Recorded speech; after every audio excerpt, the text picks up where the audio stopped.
and welcome to this explainer. I am so pumped to have you here today because honestly, we're going to look at something we pretty much all take completely for granted. You know the drama. You know the absolute superstars, Messi, Ronaldo, Mbappe. You know the massive roaring stadiums, those incredible top-bin goals, and the bright lights of the World Cup. It's universally known as the beautiful game, right? Well, today, we're going totally off the pristine modern pitch to uncover a history that is, well, it's vastly different from what you might expect.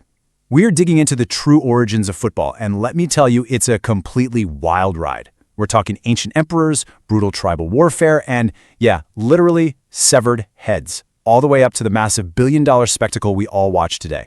Let's get into it. 4 billion. Just wrap your head around that for a second. Over 4 billion people follow this sport. It is, without a single doubt, the most popular sport on planet Earth. Now, when something reaches this level of absolute global dominance, it's super easy to assume it was always just as fun, perfectly organized pastime.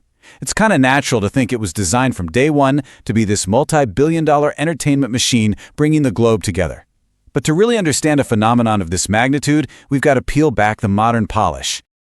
Okay, let's dive into this. Who actually looked at a ball, kicked it, and decided to create the framework for a sport that would eventually captivate literally half the planet?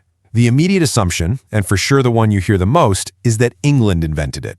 And look, while England plays a massive, undeniable role in our story, which we will absolutely get to, they aren't the original inventors, not even close. To find the real answer, we have to travel way back in time, to an era of ancient empires, where the game wasn't about scoring a huge club contract, but about sheer, brutal survival.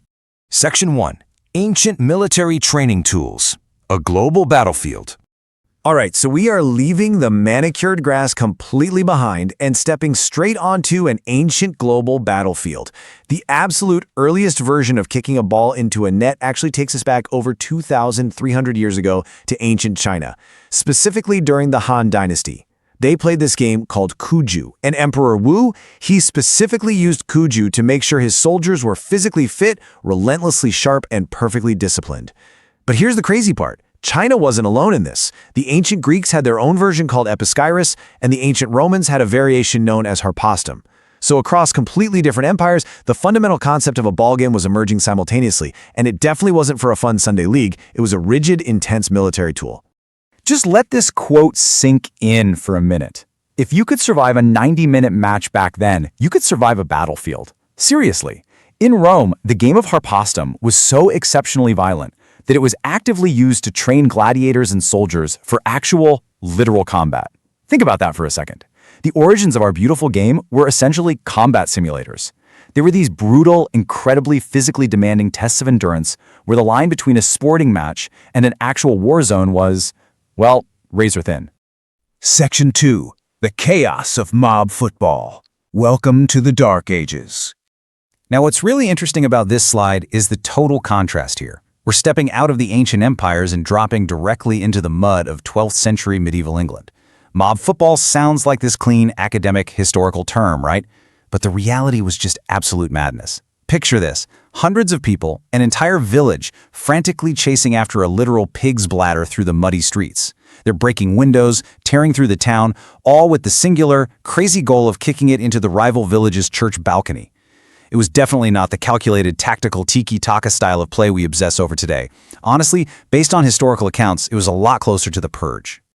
The reality of mob football was completely, utterly lawless. We're talking zero rules, absolutely no referees, and definitely no VAR checking for fouls. It was basically a guarantee for broken bones and smashed teeth. But the true dark grit of the era really shines through in local legends. Get this, some of the earliest matches supposedly didn't even use a pig's bladder. They supposedly used the severed heads of defeated enemies. Yeah, yikes. It's pretty hard to imagine something further away from the heavily regulated Champions League matches we watch on TV today, isn't it?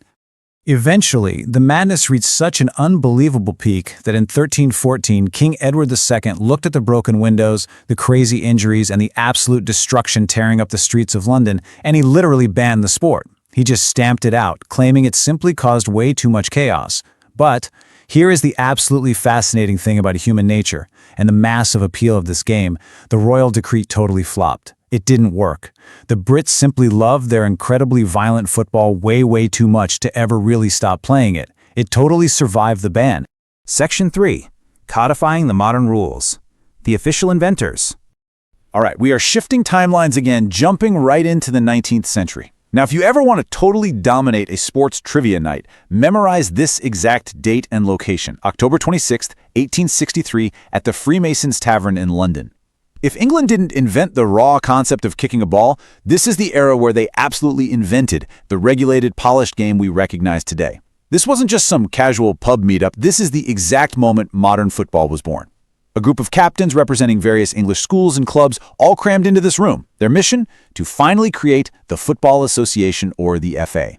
They desperately needed to sit down and actually agree on how this game should be played on a national scale. But, hold on, there was a massive problem they had to solve at that tavern. See, before this 1863 meeting, every single school played by their own totally chaotic rules. Some schools firmly believed you should be allowed to pick the ball up and just run with it using your hands. Others strictly believed the game should be played using feet only. They desperately needed one single universal code. So the huge divergence happened right here. The hands-allowed camp went their own separate way, and that sport officially became rugby. The feet-only camp stayed united, and, well, that became the football we know today. And this brilliantly illustrates the ultimate why behind that famous meeting. Their goal was to turn a chaotic, violent street game into a civilized sport. The guys in that tavern weren't just writing rules for the fun of it. They were actively trying to create a proper, sophisticated game that university students could actually play without, ending up in the hospital with broken bones or missing teeth.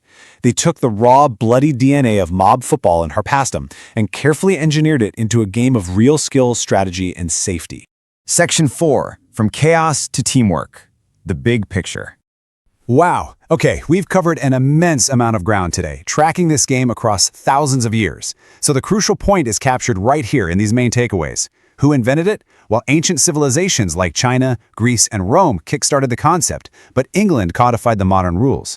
When? This evolution spanned well over 2,000 years, with the modern code officially being born in 1863. And why? It started as brutal military warfare training, totally devolved into lawless medieval street chaos, and finally, deliberately transformed into a civilized tool designed to teach proper teamwork and discipline. It is truly staggering to think about just how far the beautiful game has come, isn't it? From ancient emperors training soldiers on dirt fields to the biggest, brightest, most high-tech stadiums in the world today. It's a multi-billion-dollar testament to our collective love for the game. So, I'm going to leave you with this. From military barracks to modern stadiums, what is your all-time favorite football memory? Drop it in the comments below. And take a moment to really marvel at the deep, dark, and super fascinating history that made that memory possible. Thank you so much for hanging out with me on this explainer. I really hope the structure helped you grasp the true timeline of the sport, and I will definitely see you in the next one. Keep learning.